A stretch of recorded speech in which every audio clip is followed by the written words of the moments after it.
Well, you know what time it is.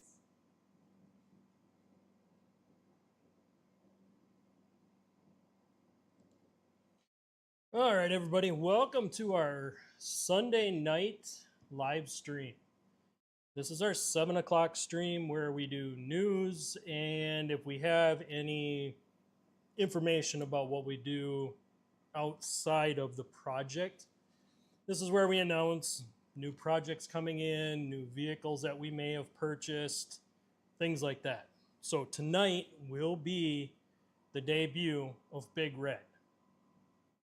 And I will show you guys Big Red in just a little bit. Let me check a few things here. All right.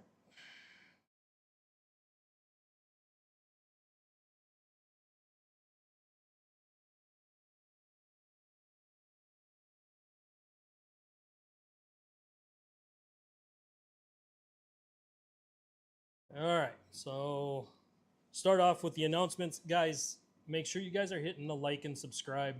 We are going through a pretty rough patch here on YouTube. We're trying to get our numbers turned around for our live stream, so anything we can do to help do that. Also, chatting down below helps the live stream reach more people. So we need our mods to check in. We need you guys to be chatting in your questions down below. I'll read them out on screen and try to help you guys with your projects. So now that we've got announcements out of the way, today we will be doing the news, and I've got some stuff to cover with Corvette, with Mustang, some of the foreign stuff. I've got a bunch of EV garbage. So we have all of that going on, but we also have the debut of Big Red. So you guys have not seen this truck. This is the first time you guys have seen this. We've already done some things to this, so I got to bring you guys up to speed on what's been done already. We're going to do a small little mod here today. Just wanted to give you guys kind of a sneak peek at that. We'll be doing that a little bit later in the stream. But let's go ahead and let me check a few more things. I want to make sure everything's looking good. Cool. All right.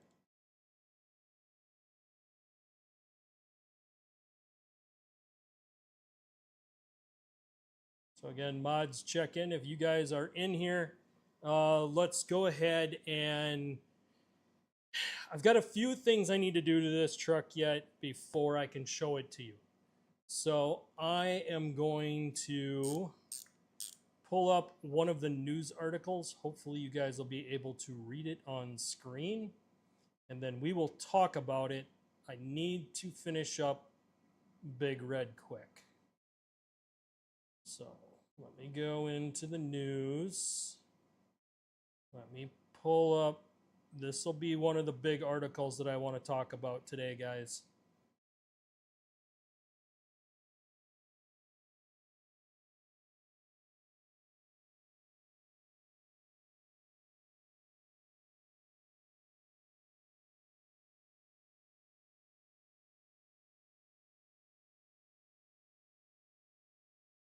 So this will be one of the big ones that we're going to talk about. Give me about 2 minutes. I need to finish up a project on Big Red, and then we're going to start debuting this truck, guys.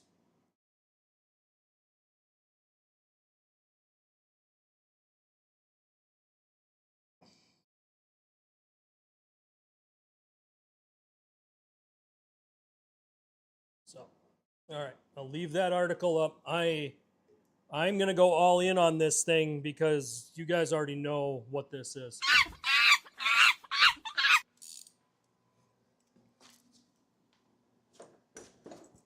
But while you guys are reading that, I'll give you guys kind of an update on what's been going on. So, you guys know that we've been in the process of switching up our entire inventory. We're looking at going with a whole new lineup, one that's more practical for us. And what's practical for us is not having so many vehicles, but having vehicles that we can do projects on. One of the vehicles that we got a few weeks ago has been in storage, and you guys, anyone who's a member, guys, consider joining for as little as $3 a month. You guys can become a member and get member-only stuff. That'll allow you guys early access. You guys will see what the video topics are ahead of time. In the future, my members only will actually vote on what the topic's going to be for the week, but we got to get more people in there for that.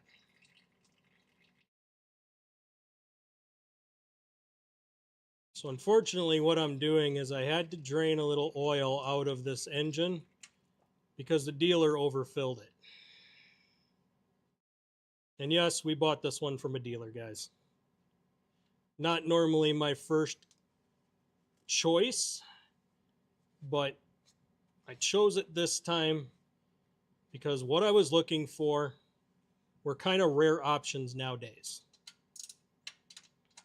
And these rare options, I had to be willing to go where the truck was. Even meaning that I might have to go to a dealer. Which is what we did. We went to the dealer. I got a bunch of different things done to this truck early ahead of time because I had the time off to do it. And I needed these done in order to get the project going. Because this is going to take over my daily driver, guys. Let me bring this down now. Yeah, this is going to take over my daily driver. So what you guys see behind me is my current daily driver. I do have a friend that wants to buy this truck from me, so I may already have Crimson Vortec sold.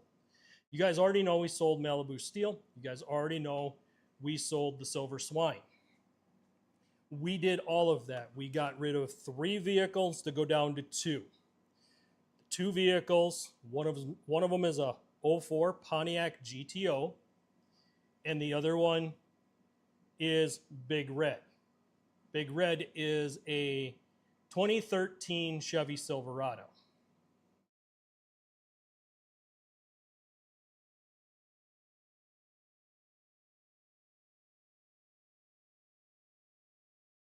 Just checking a little bit on the stream here, guys. And I'm going to show you guys the truck here in just a little bit. I'm actually going to get this truck down on the ground. I don't want to debut it up on the ramps because it doesn't do it justice if I can't get a good shot. And I can't do that while it's up in the air and everything else is going on. So let me double check the oil levels here. I had to drain about 1/4 of a quart out. They overfilled this engine when they did the oil change, and honestly, that's to be expected from dealers that are just slinging vehicles to sell them, is they will oftentimes not pay attention, or they'll be putting the oil in while it's on an uneven elevation, so it has too much oil in the engine. So for the time being, I'm just going to bring this down off the ramps so you guys can see it. We'll discuss what we've done and some of our future plans.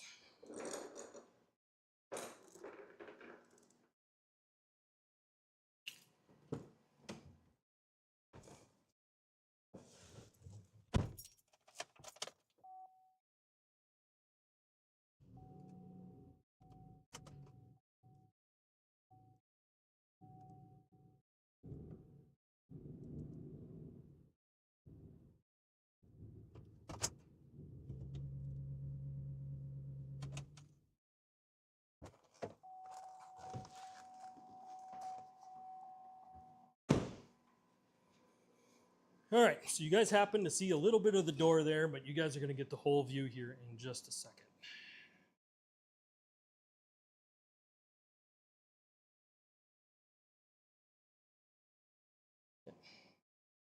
All right, everybody. Welcome, Big Red, which is a 2013 Chevy Silverado 1500.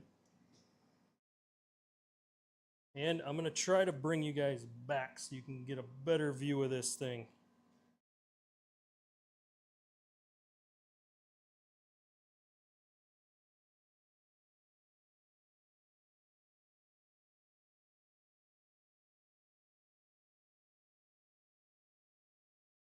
This truck is very clean, only a little bit of rust around the rear wheel wells. Rockers are spotless, bottom of the doors are spotless. For a 2013, I have not seen a truck this clean. So you might ask, why did we go with what you guys see behind me? Well, here's the deal. I wanted the extended cab. I don't care for the 4 doors because I don't have enough people that I'm hauling around to really have 4 doors. Also, I like the little bit longer box. I don't like that short box because it really limits how much I can haul. We have a lot to do on this thing.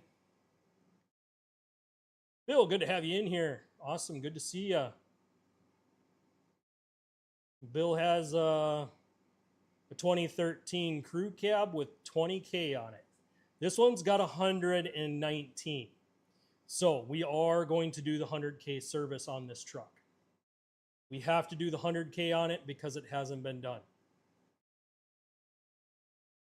And for anyone that plans on owning a truck for an extended period of time, it's good if you know what that 100K is.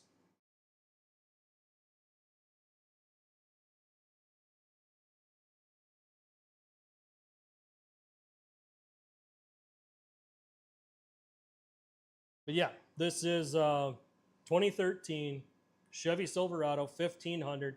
This is Big Red. We're bringing Big Red to the channel.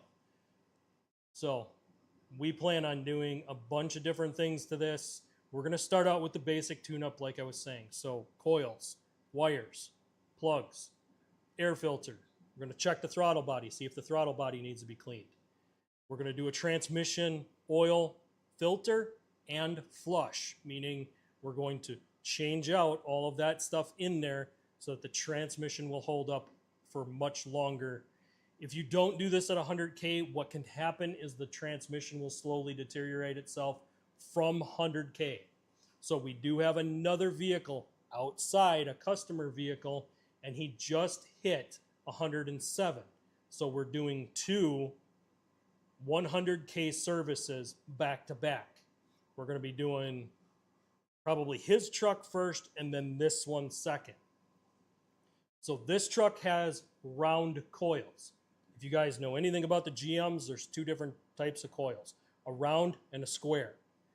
This one has the round, meaning that these coils are more expensive. Not only that, but this is the flex fuel truck per se. It doesn't have the badge, but it does have the right fuel cap. So it does register as a flex fuel truck. It doesn't have the flex fuel on the tailgate, but I'm perfectly fine with that. Because it's got the yellow cap, that means we could run ethanol fuel in it, but I'm not going to because ethanol fuel rusts fuel lines. It causes fuel lines to prematurely rust. It's hard on fuel pumps and it's hard on injectors. If you have a fuel or a flex fuel vehicle, I still suggest running premium fuel if you don't put very many miles on it. Now, where we live, we have quick trip gas stations and truck stops. We can get 91 octane with no ethanol in it. This means when we put the fuel in it, that fuel is good for over a year. Now, the reason I do that is my current job, I'm not driving a lot, meaning I'm not putting on a huge amount of miles. If I was putting on huge miles, I wouldn't care what fuel I put in it because I was burning it out right away. But because I'm not putting a ton of miles on the truck, because I'm only driving a few blocks to work every day, I want fuel that's going to last and not go bad. Ethanol fuels will go bad. And every blend of fuel has ethanol in it. Whether you're getting 87, 88, or straight up E85, it all contains ethanol to a certain level. The ethanol goes bad because it separates quicker. When you're dealing with 91, which is non-oxygenated, meaning that it's not going to go bad. Give me ones in the chat if that made sense to you guys. Ones in the chat if that made sense.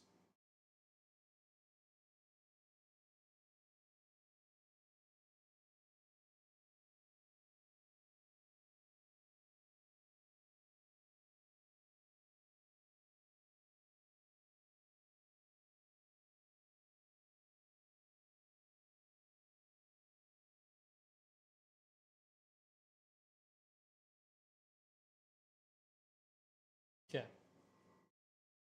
So that's why we don't run ethanol fuels. Ethanol fuels go bad in a tank when you're not putting on enough miles. The fuel could actually go bad. Plus, it will rust fuel lines and wreck fuel pumps and fuel injectors. So we stay away from ethanol. If we build one for ethanol, then we got to run pure ethanol, which is basically running it on alcohol. But if we're going to do that, we're going to build one for that. We're not going to play around with this partial E85 or even the partial 7 or 10% ethanol.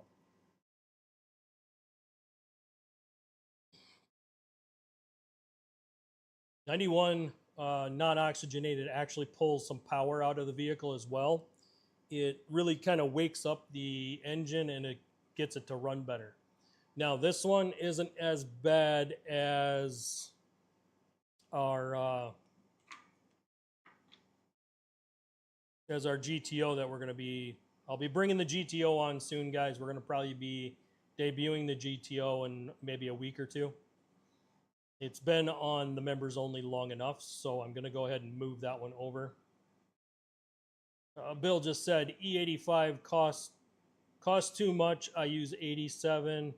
I have not had any problems at all. Yeah, Bill, if you're driving the truck quite a bit, you probably won't have much. Plus, you're in Arizona, so you'll have more problems with the gasoline evaporating out of the tank if the system's not sealed than what you would with the ethanol. Up in northern climates, it's not a good thing. The fuel actually goes bad in about 3 months after you've pumped it into the car. And a lot of that's just because of the fluctuating temperatures. A lot of people have to run heat in their fuel tanks at a certain point because it gets too much water in the fuel tank. But if you're running 91, you don't have to worry about that because you won't have that. It's basically the chemical reaction between the ethanol and the gasoline. The reason they do it is they try to cheapen up the fuel. So they think by throwing ethanol in it, they can cheapen up the fuel enough to make it to where it's more beneficial for them to sell it. But in the long run, it's going to cost you more money in the repair shop. Yeah, and E85 does burn more fuel. You're going to burn more on E85 than what you would on 87 octane. This is why E85 is not efficient. There are people that I know personally who have ran E85 and they burn twice as much E85 as what they would just running straight 87. And when they switch to 91, they get even better fuel mileage yet. Usually I see about a 3 to 5 mile to the gallon difference on 91 non-oxygenated than what I do on 87. So I do get better fuel mileage on 91. So what you guys are looking at here is our dome lights. I'm going to do a little bit of a mod here for you guys. This is nothing special. It's a quick thing that I'm doing because I want to get it done. But we're switching these bulbs out to LED. I've already done this top one up here. And I'm switching these to a red LED. And the reason I'm going with red is it's kind of the theme for this truck. So trying to keep everything, if I have black plastic, that's fine. If I have red or chrome, but I really want to get rid of anything else that doesn't fit that color scheme.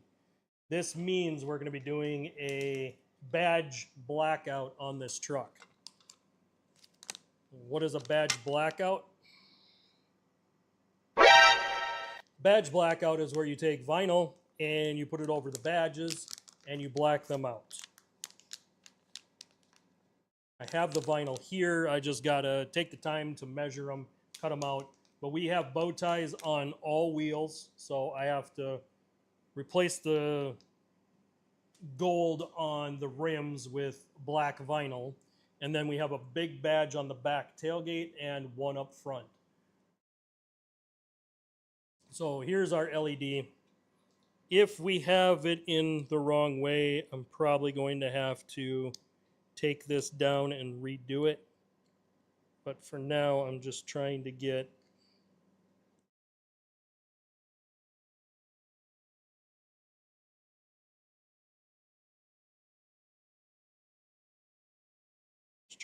the bulbs in there and get them turned in the right direction. So these do come down at an angle in order to light up the interior. So what I'm going to do is I'm going to hop in there quick and install this. How I'm going to do that is I'm going to let this piece fold down. I'm going to hook up my wire right here, and then I'm going to slide this piece up in and then let this work around. Because when you look at it, this becomes one of the tabs that hold it, and this is the other tab that holds the light into place in that headrest.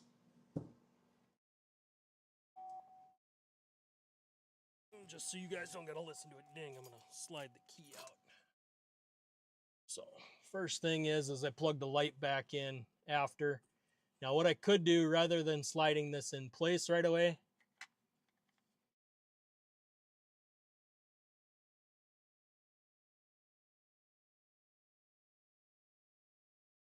is I could test the light to make sure the lights work.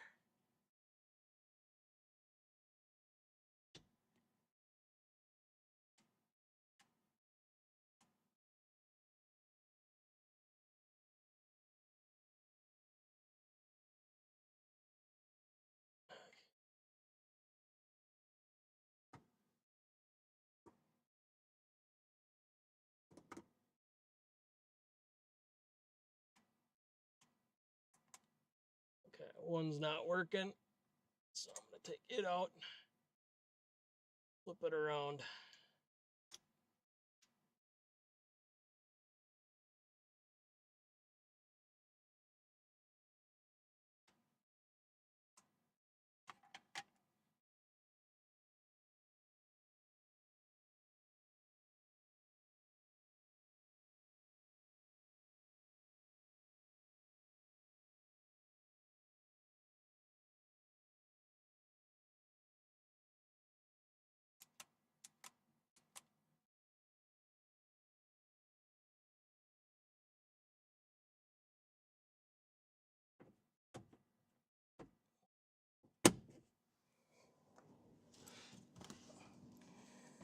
Okay, so I got the lights in and I want to test it. So we're going to close the door, check to make sure that they came on and they're working right.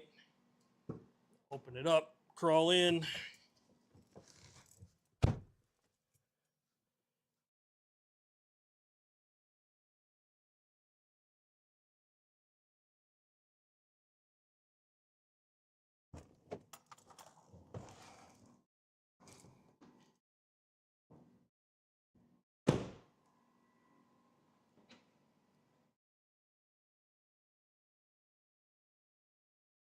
So what I'm doing is I'm checking to make sure that when the bulbs dim down, they don't do anything weird. Some of these vehicles have a CAN bus system, meaning that if they don't detect the right load, they don't work right. So what I'm doing now is I'm checking to make sure that they do what they're supposed to. There's a little bit of a flicker I just noticed.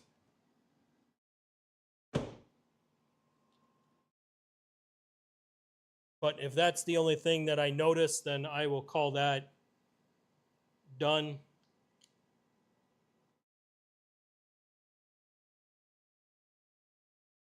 I know when I had these in my Dodge Ram, they did not work because the CAN bus system for them were really, really sophisticated. If you didn't have the factory incandescents in it, it didn't work. So on this truck, what happens is there's a slight dim down until it shuts off. It'll shut off, flip on, shut off. That's the only difference that it does with these LEDs in the interior.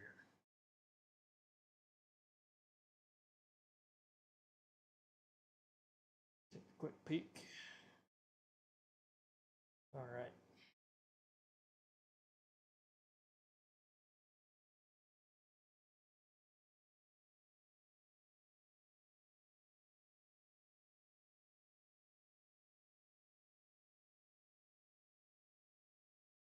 So guys, welcome Big Red to the channel. You guys have seen a little bit of what we're gonna do. One thing I wanna do is get the paint corrected on here. It looks good, but it could look much better. So I do have to talk to my detail guy at Extreme Detail to get this thing buffed out and possibly get a ceramic coat on it. I want this truck to last. What else have I done to this truck? Well, after getting it, there was no undercoating on this truck. In the state I live in, that's a huge no-no. Bare metal will rust very quickly, especially when it's exposed to salt. So we got an undercoating put on it. Not necessarily the best undercoating. I will have to do better, which we will be. So I'm not sure if it's going to happen yet before this winter, or if it's going to happen, late spring after I can get it cleaned back up again. But we will be re-undercoating this truck the way we do it, so that I know it doesn't rust. Once we've re-undercoated this truck, underneath will be done. We don't have to worry about it. Also, we did a bed liner in this truck. This truck came with no bed liner. So we put a bed liner in it, and the bed liner is pretty good. It's not the Line-X brand. It's mill liners. Not necessarily my favorite, but the company that I was using for my bed liners had switched products, and I did not know. So they did the work, but that will probably not be one that I'll be taking back to them, because I did like the Line-X. It was a little thicker, a little bit more durable. We'll see how this holds up. This is a little bit thinner of a bed liner, but we'll see how it works. We're also going to do a full leveling kit on this truck. I hate when trucks are raked. If a truck is raked, it doesn't look good. And if you're doing the California squat, you're on the wrong channel. You can go. You don't need to be here. Bruh. We don't support the California squatters.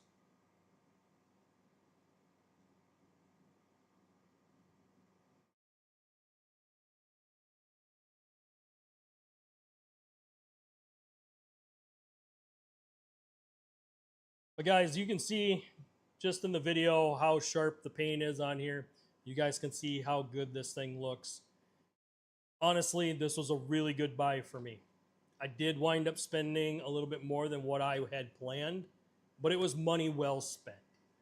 And I wasn't that far off from what I wanted. By the time I got done paying sales tax and title, licensing, all those fees, I was in the ballpark of what I wanted to be. And it was a good purchase. It's one that's going to last me a long time. Our whole point of consolidating some of our projects is to make it so we can do more projects on them. The GTO is going to be a big project on this channel. It's going to be huge. There's a lot of different things we're going to do to that truck and that car, and that car is going to give us some good content. So let me double check a few more things, and then we're going to slap right into the news, guys.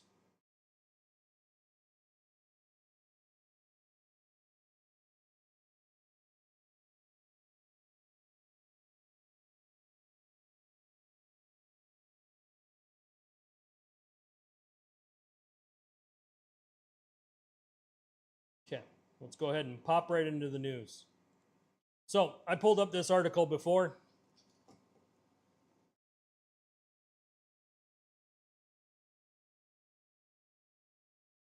But we're going to get into this. Let's talk about this brand new.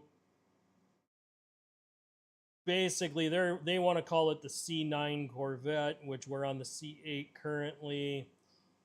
They're calling it the Corvette CXR Gran Turismo. Guys, this thing is a straight up EV. They're claiming 2,000 horsepower. You stupid.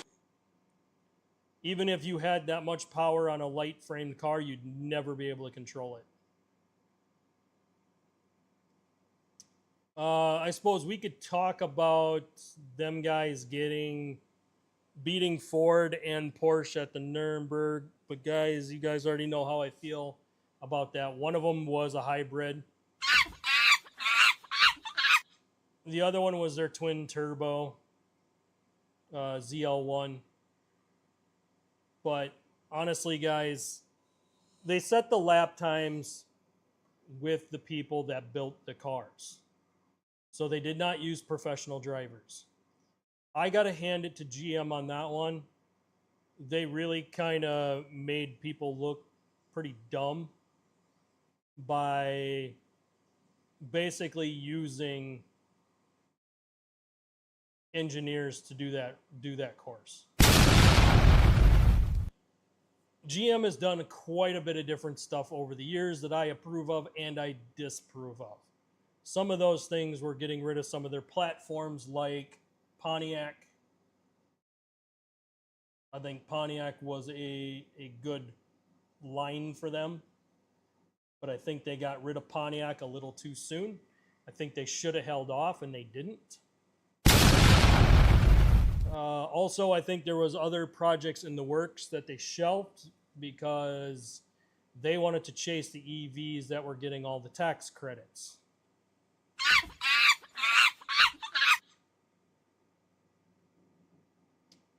So this new design, basically how you get into the car, this whole top half opens up. And when that opens up, you will have to slide down into the interior. Very tight steering wheel. As far as a concept car goes, it's not going to be very practical to ride in. So just so you guys know, as far as a practicality on ride, it's not going to be there. You're not going to have a good ride in this car. You're really low to the ground. You don't have much suspension. It's going to be real tight. It's going to make a great race car, but not a good street car. So if they decide to bring this to production, this isn't what the car is going to look like. It's going to have bigger tires on it. It's going to have a bigger gap between this wheel well. It's not going to be as tight. They're still going to do an EV.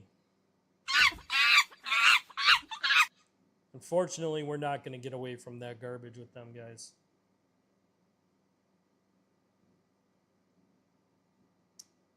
But they're claiming this will put them in the hypercar status. It will put them leagues above Lamborghini, Ferrari, and Bugatti. Here's the thing, is it's going to be EV, meaning that if you don't know how to maintain and take care of the batteries, they're going to go bad. Also, they're probably pushing the drivetrain as hard as they possibly can, meaning you might have motor issues. And don't be confused. What's in this is an engine. What is in that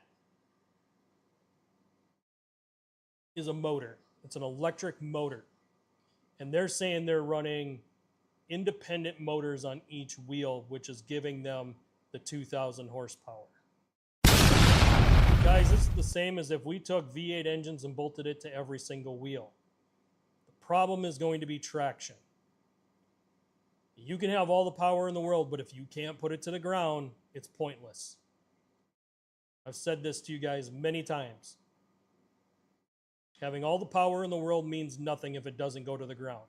So as you guys see, this is how you guys would slide in. This pad here basically helps guide you in.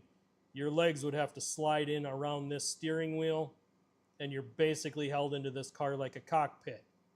You guys also notice there isn't much reinforcement here for strength, so hitting anything in the front of this car will not end well. Just looking at this concept, I don't see how this would make it into production because of the structural integrity needed to make sure that it could be a street car. You're not walking away from a front end accident in this car.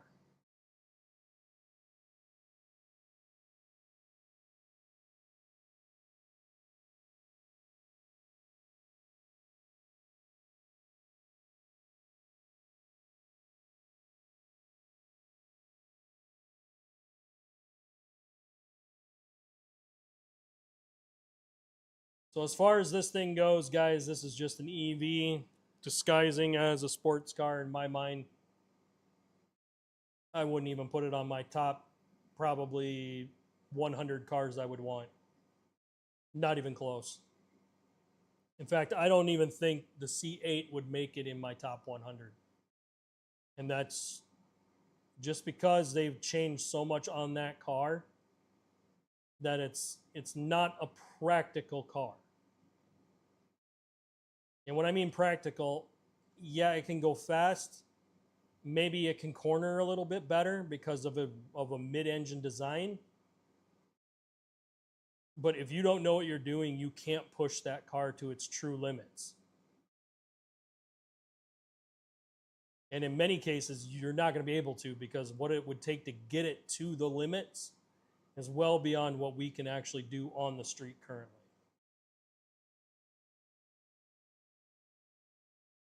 Cars like the older Camaros, Firebirds, even the older Corvettes, the C6 and C7s, those were cool cars. And they had some power to them. The C5 was just making way for the C6 and C7s. Let's see here.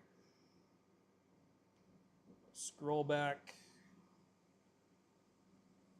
So now that we've talked about that, Lamborghini is going to bump up the power on their V12. Sorry about that, guys. Lamborghini is going to bump up their power on their V12. And why? So that they can compete in the supercar world and not get left behind. So by them bumping the power on that car, they can open doors that were otherwise closed to their car because they weren't able to just get there as far as power-wise. Now they're going to have the power to get there.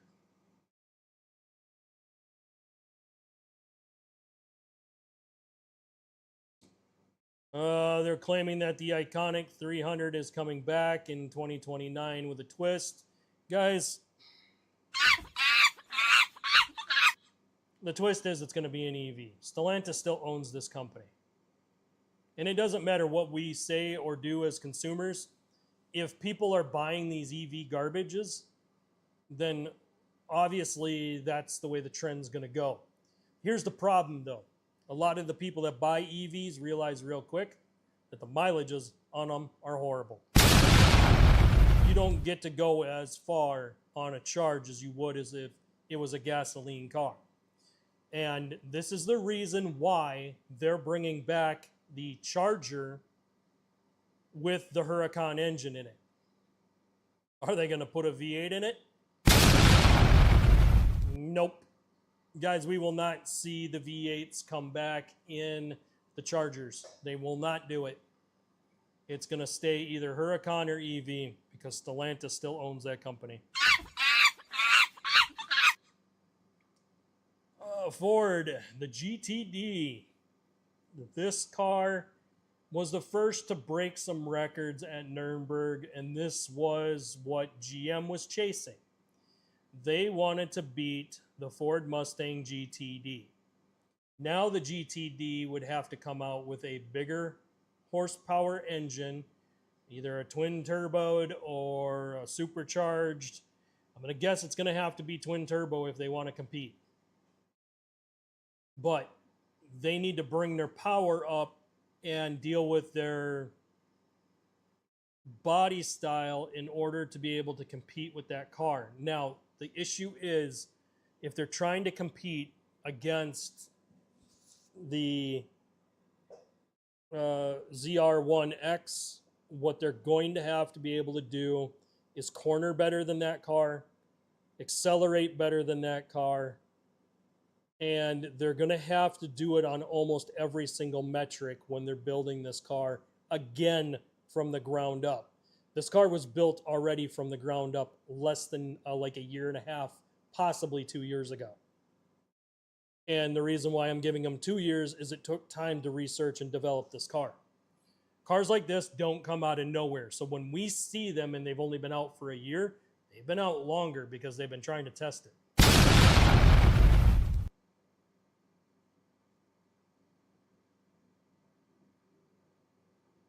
Again, this one's going to be more EV stuff, guys.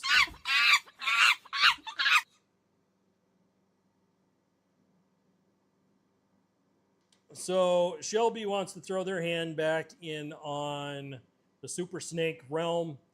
And honestly, guys, if they were going to compete with the Corvette, this might be the route that they're going to take. Because if they take this route, they're able to take already researched and developed technology on increasing horsepower, advanced suspension components, and they'll be able to piggyback that into basically a full-on race version, which is what these were originally anyway. The Super Snakes were straight up race cars back in the day. They were built for track purpose. Now, yes, they did make them for production, but in that process of making them for production, they really kind of focused on getting to where they needed to go. All right, we got Jay in here. Guys, thanks for tuning in. Also, we got Melissa. Let's go ahead and get caught up on some of these chats. This one is from Melissa. Hi, sir. I have a 2005 Range Rover. How much would it cost to fix it? It has motor problems. Okay, Melissa. Here's the thing. Range Rovers are overly expensive because of the name. So depending on what the motor problem is, you might be looking at a motor swap. You might just might be looking at a head gasket. So I do need to kind of know like what's wrong with the car. And by knowing what's wrong with the car, I could better advise you on what to do with that. Sometimes it's better, especially with Range Rovers, to not eat the cost. If it still runs and drives pretty decent, you might want to consider selling it and getting something that would be a little bit easier to repair. Jay, good to have you in here today. Awesome. I love it when my mods check in. You guys are awesome.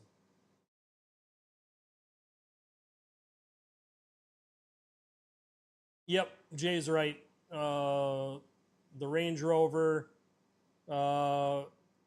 is going to be very expensive, possibly up to 6, possibly 10 grand. Depends on if you're putting in a brand new motor.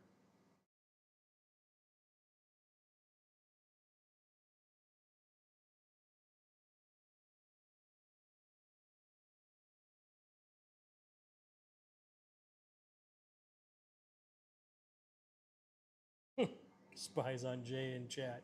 Nice. You guys are awesome.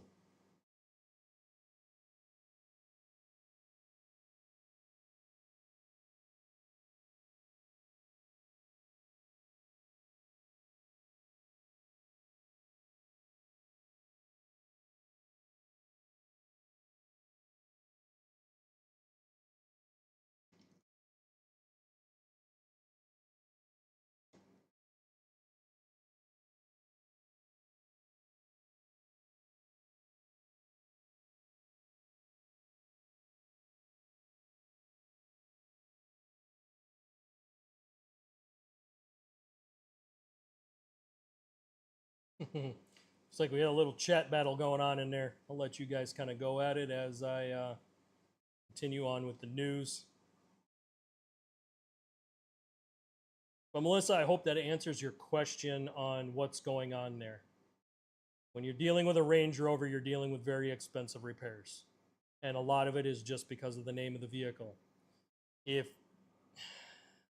think the only time that Range Rovers will not break the bank is if you're dealing with them overseas.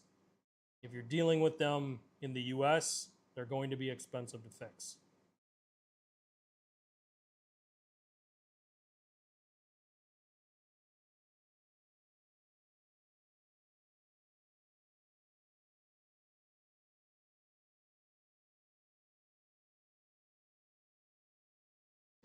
I'm going to get back to the news here, guys. We'll keep plugging along.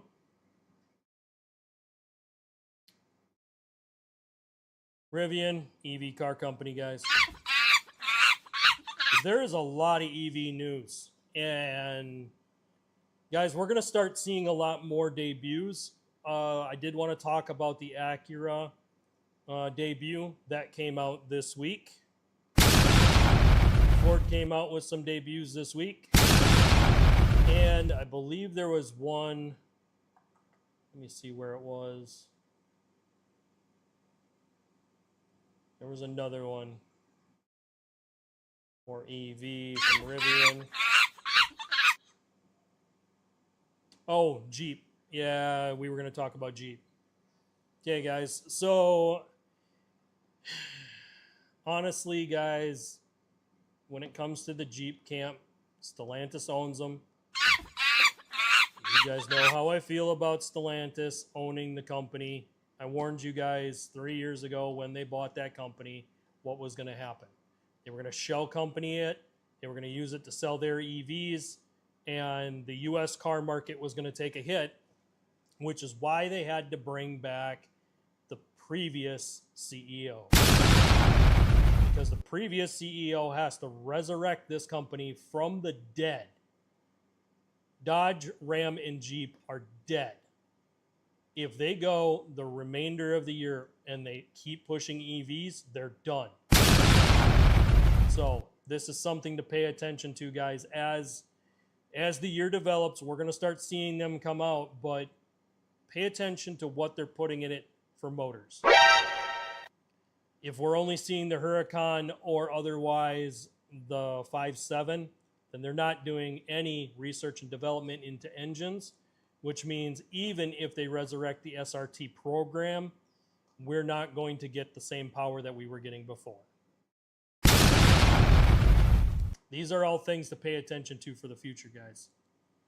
This is how we're going to tell what's actually going to be halfway decent as we're driving different stuff.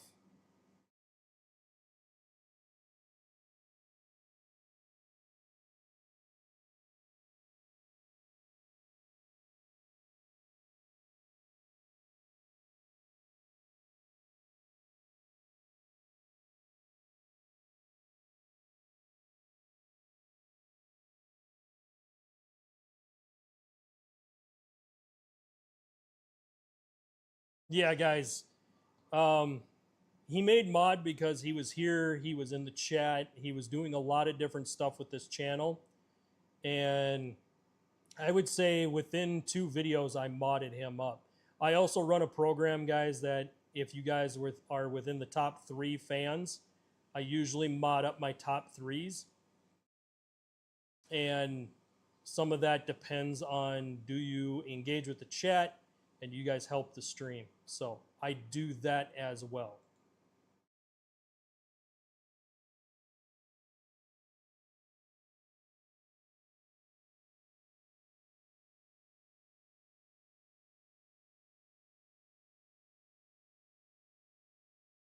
And I trust my mods to usually monitor my chats. If they start getting out of line, I kind of let my mods kind of go at it and take care of that.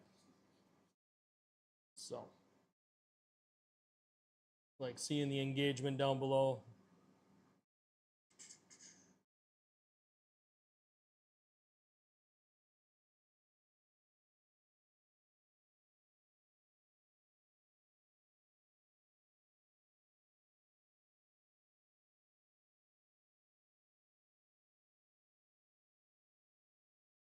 We got two people that are doing really good on the leaderboards here for top fans for tonight. So we'll see how the rest of the night stacks out as we continue on with the news here, guys.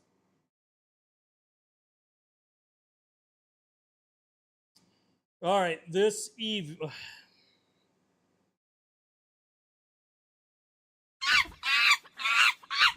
This van is an EV.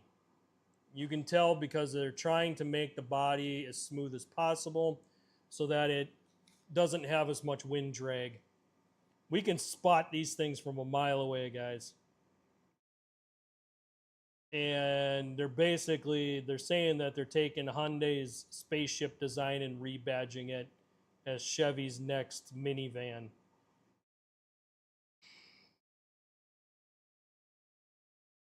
Here's the problem with the EVs, guys. Hold up. Let's be clear on EVs right now.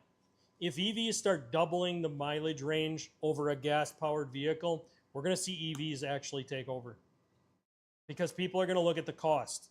If they can drive twice as far on electric as what they are in gas currently, then gas engines are going to lose. They won't be able to compete, and they're going to easily be able to raise the horsepower because they're able to generate more torque from the electric engine.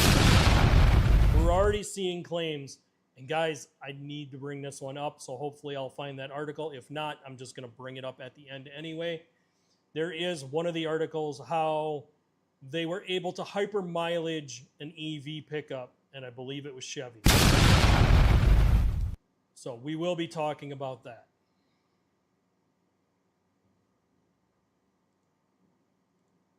Check out what the chat's doing now.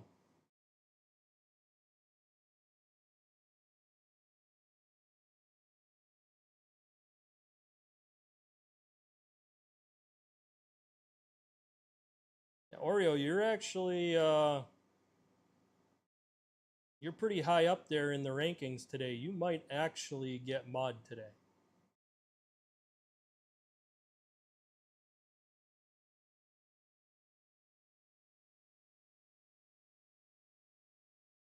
Gabriel, good to have you in here. Yeah, guys, we do this every Sunday at 1 p.m. Every Sunday at 7 p.m. We cover the news. What you guys are seeing behind me is the new project on the channel.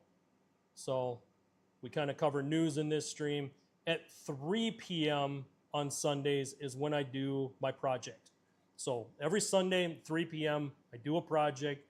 We kind of wrap it up. Sometimes that project takes an hour. Sometimes it can go into 2 hours. But I finish that project, and then we do the after show. The after show is news, projects that we're doing, just kind of an update.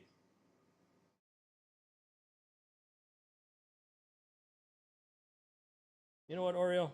We're going to go ahead and do this right now. Guys, welcome Oreo as a new mod to the channel, guys. I'm going to go ahead and mod you up right now, man.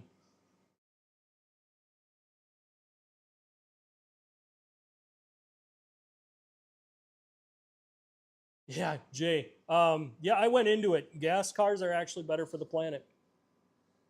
I broke that down in a big stream. I went really hard on that news topic. And the reason why is what is harmful about gas engines? Let's see how many people know that right now. What's the most harmful thing that comes out of a gas engine?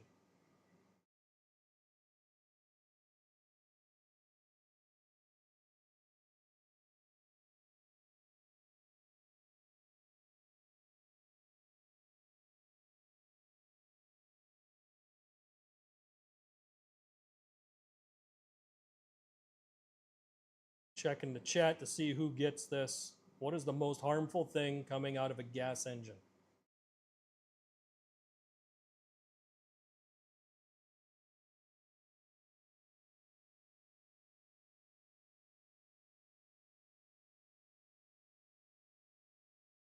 Jay will probably get this because I already went on it.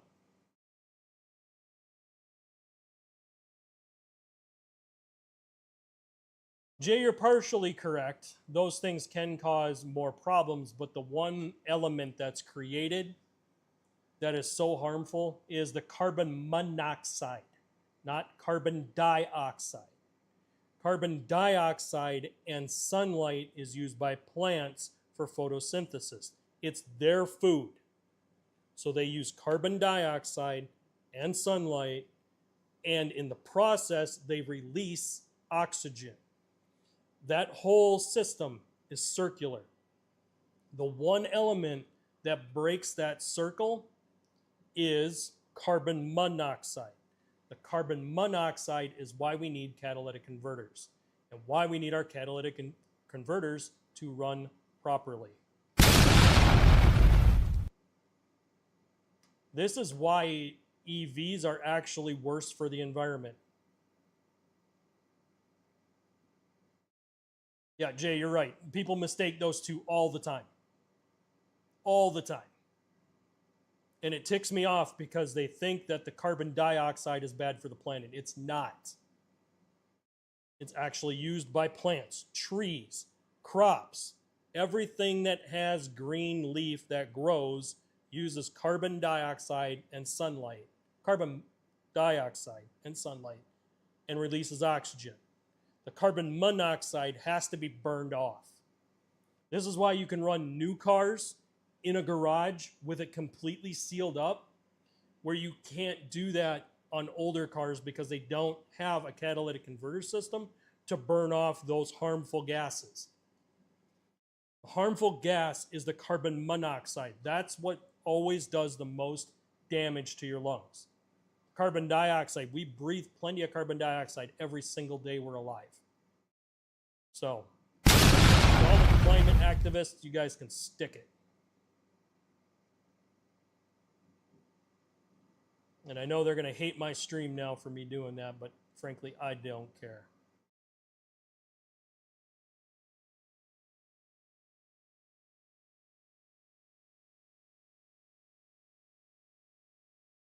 Plop this down here. So yeah, guys, this van, this is an EV.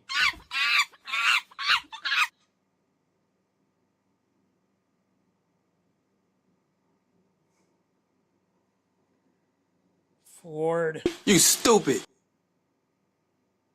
Guys haven't learned your damn lesson, have you? So Ford killing off the gas-powered SUVs and building its cheap new EVs. They did not learn from the Ford Lightning that wasn't selling. They wound up recalling most of them, and they didn't sell. So now they're going to double down. Guys, what the hell is going on with this? For a while, GM was staying away from EVs. Ford was pushing it, realized it didn't work, started pulling back. GM then went back into the EVs. Now Ford is going back into the EVs.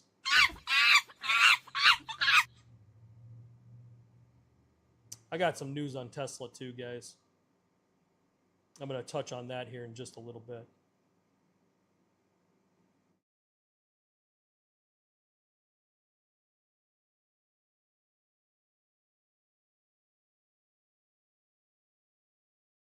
So apparently, yeah, Ford has not learned their lesson. They are announcing a $30,000 electric pickup built in America. Guys, we know what this truck is. It's the Ford Maverick. They've already built it. All they're going to do is cheapen it up with a cheaper battery. Meanwhile, that battery ain't going to last as long, guys. Why is that? If you make something cheaper, that means you have to cut corners somewhere. That means you have to take something out. You can't do as much. It isn't going to have as many features. And in an EV, you're not going to have as far a range.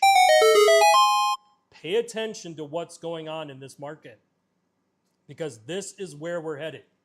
And the more we fall for this EV garbage and lies, and the more people buy it, the worse it's going to be. Tell your family members, stay clear away from these EVs, because when the batteries go out, they're still going to be expensive to fix.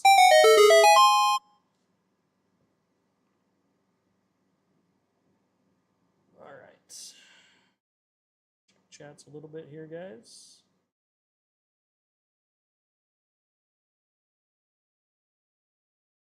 Yep, Jay, that's exactly what they're doing. They're killing them for... They're killing them for... At this point, I think they're just trying to do it because they can make EVs probably cheaper than they can make the gas vehicles. So they're going to weigh the cost.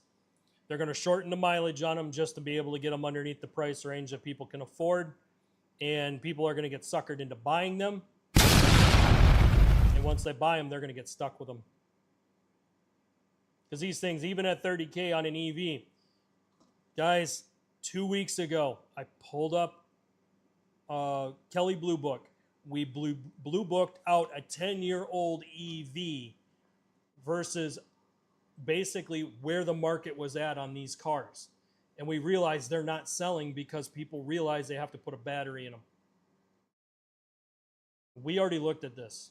The EV market is a joke. It's going to collapse on anyone that's stupid enough to buy into it. Steer clear of this garbage.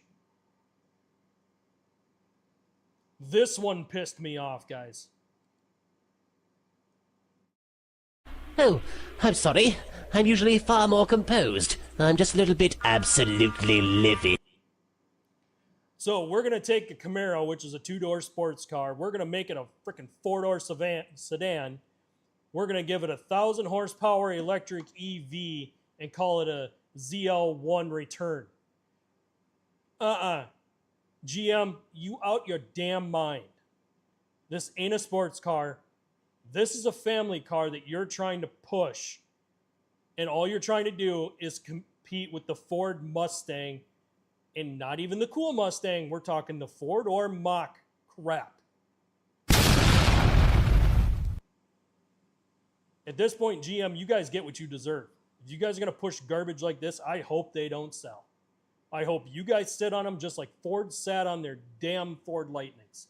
This is the only way you guys are going to learn to stop pushing this garbage. You guys are the ones doing it now. It isn't the government. The government backed off of that. The mandate got shut down, meaning there is no mandate by 2035. Meaning that now you guys are the ones doing this.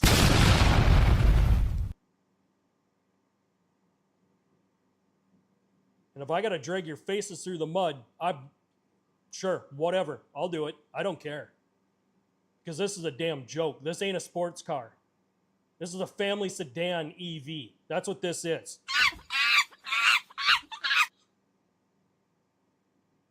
Frickin' trash.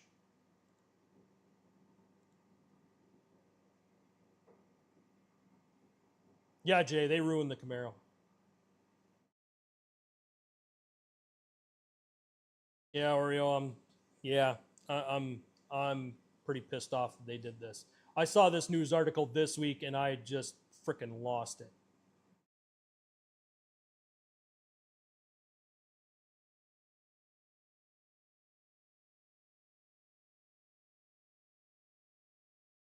Check top fans. Gabriel's up there, man. He's making the moves. Gabriel's up there in the chat.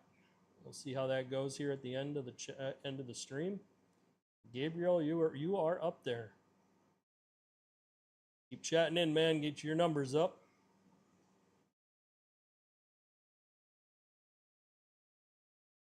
Yeah, Jay, you're right. This does make me want to go back about 10 years.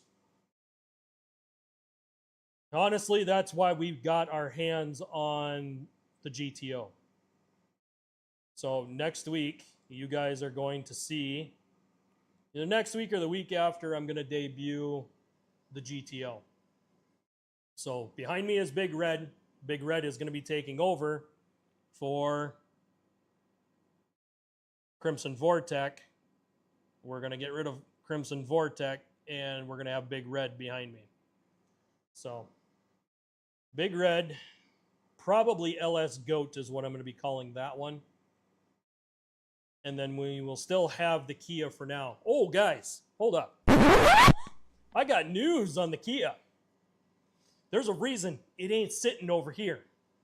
because it's currently sitting at the dealer. They're trying to figure out what they're going to do with the motor in it. That's right. That vehicle had motor issues. It started ticking. We took it in. They shut it down and got a hold of the manufacturer to decide what route to take. It is very likely we will not have that vehicle in the next probably 2 weeks because they're going to decide if they're going to put a motor in it. And if they are, they got to get the motor. So anyone buying a Kia, you guys need to pay attention. They have motor issues.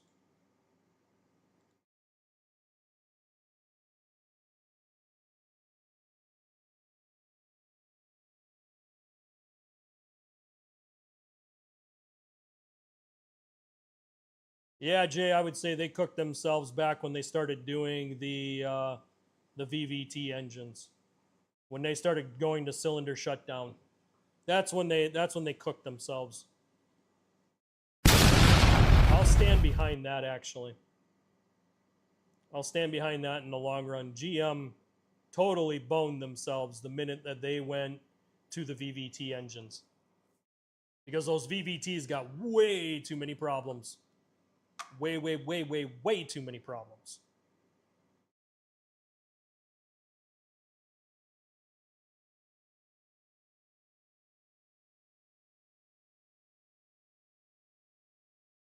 So yeah, they want to claim 1,000 horsepower ZL1 Camaro as a 4-door car.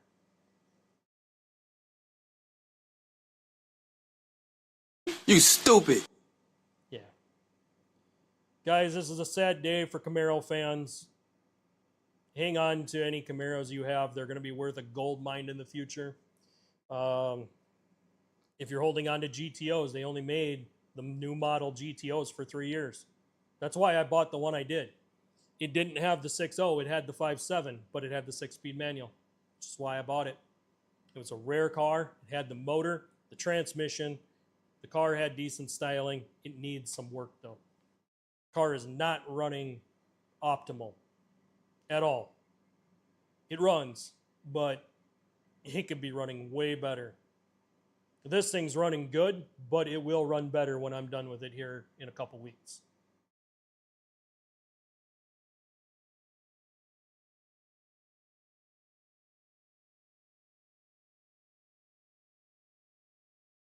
Yeah, them taking a first look at the 2026 Dodge Chargers. We already talked about this, guys. They're mainly still going to push the EV, but it's going to have the Huracan engine if you want gas-powered. You stupid. It's not the V8. It's not the SRT program. If they tried claiming that it's the SRT program, it ain't.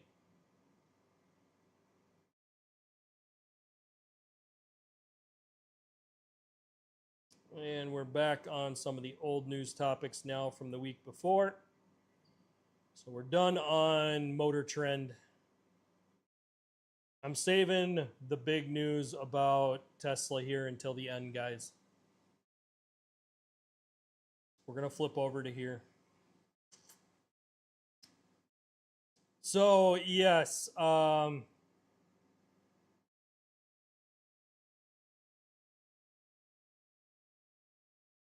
YouTuber converts a Huracan i6 swapped Dodge Viper.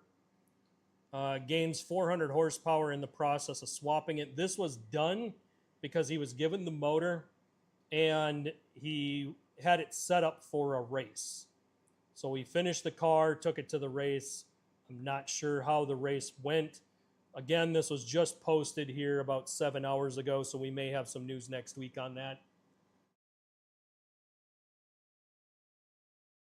This was to help push their Huracan engine.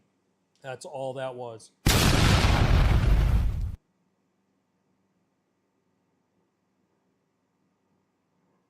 We already talked about the CRX concept. We've got more EV garbage news.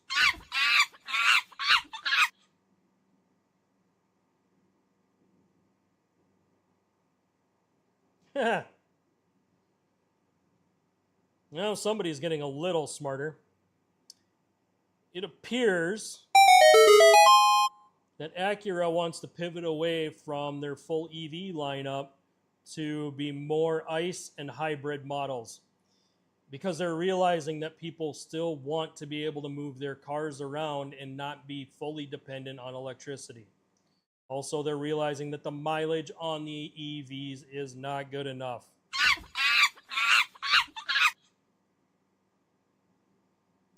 This is the one I wanted to talk about right here, guys.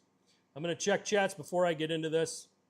We're going a little long on the news today, but I know you guys are having fun in the chat today, so letting you guys kind of cook down there a little bit.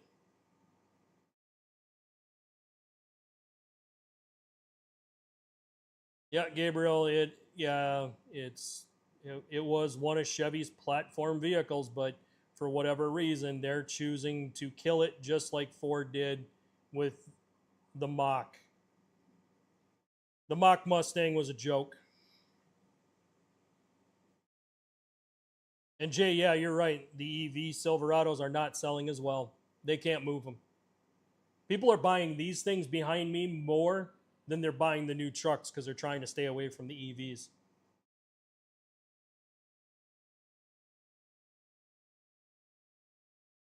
Yep, Jade. W chat today, guys. You guys are doing awesome. This is great to see you guys chatting it up in here. I know that you guys are in here watching and they're throttling my views and not giving me actual views. I know there's more of you guys in here than this. So this tells me this is a YouTube problem that I'm having. But yeah, we are about to get into the big topic, guys. All right, here we go. Let's go ahead and cook. Make sure you guys hit that like button right now.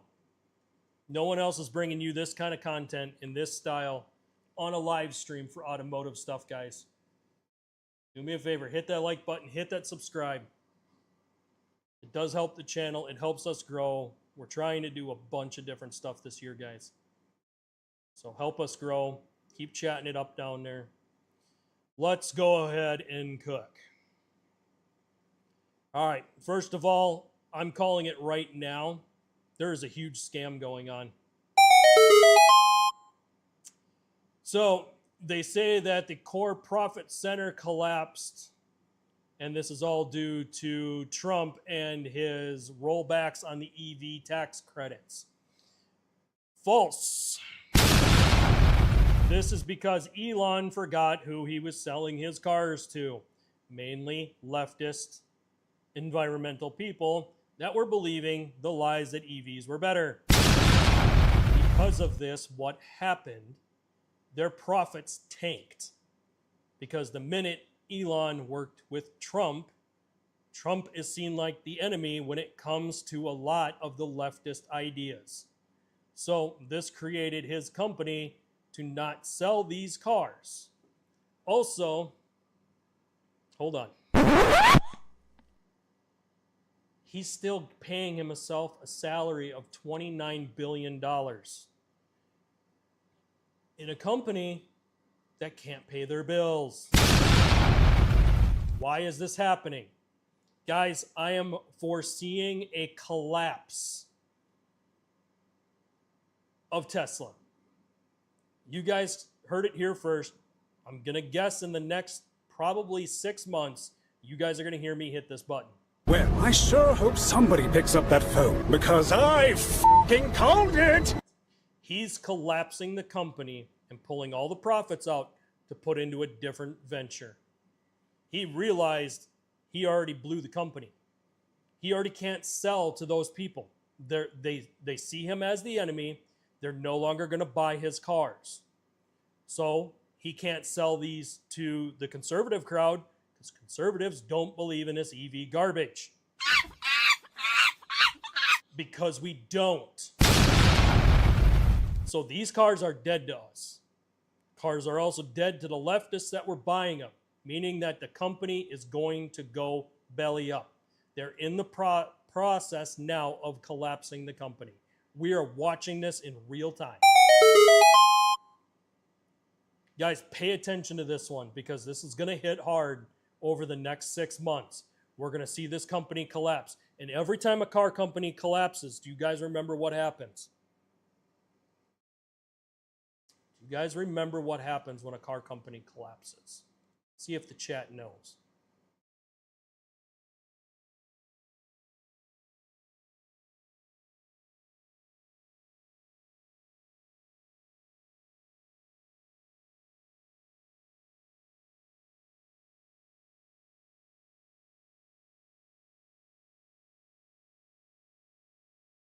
All right, so what happens when a car company collapses?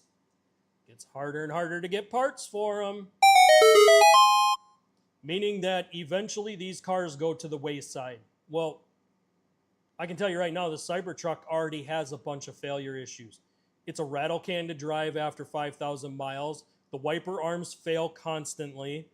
This thing is going to have short battery range. It already has rusting issues. It short circuits if you don't put it into wash mode when you wash it. Guys, these things are going to go away really fast because they were not built to be a proactively long use vehicle. And now that the company is going to collapse, these things are going to go to the wayside. But unfortunately, companies like Chevy and Ford are thinking they're going to get in on the market and they're going to go after them. This is why I use this sound for EVs.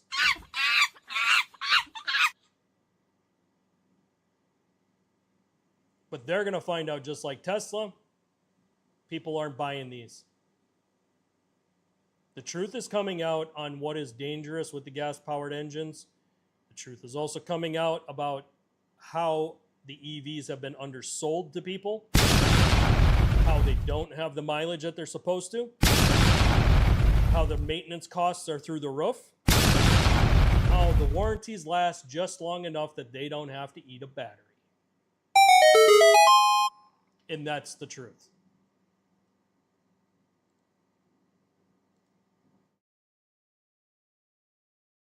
I don't know if it's Chapter 11 yet, Jay, but I do know that they will be probably filing bankruptcy within the next few months. I can almost bet on that. They are doing what is called a soft collapse of the company, where they're pulling profits out. Elon's pulling profits left and right. Pulling profit, pulling profit, pulling profit. At some point, it isn't going to hold. And when it doesn't hold, it's going to collapse. That's what's going to happen here.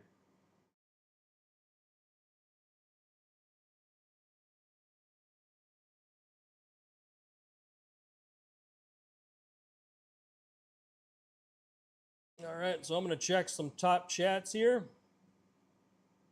Oreo made mod today. Let's go ahead and mod up Gabriel for the future as well, too, guys. Let's give you guys a mod. Let me mod you up. You guys are in the top 3 today. So Jay, Oreo, and Gabriel, you guys have made mods today.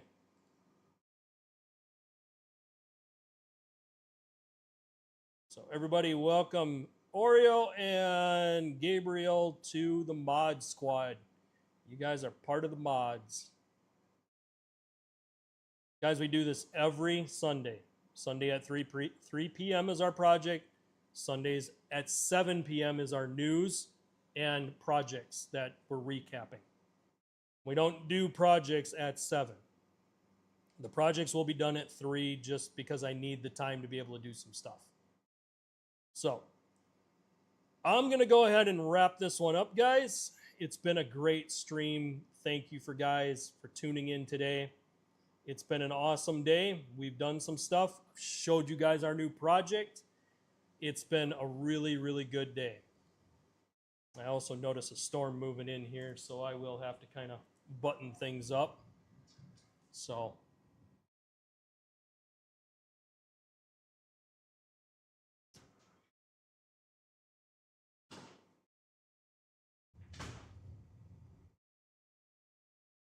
right, guys.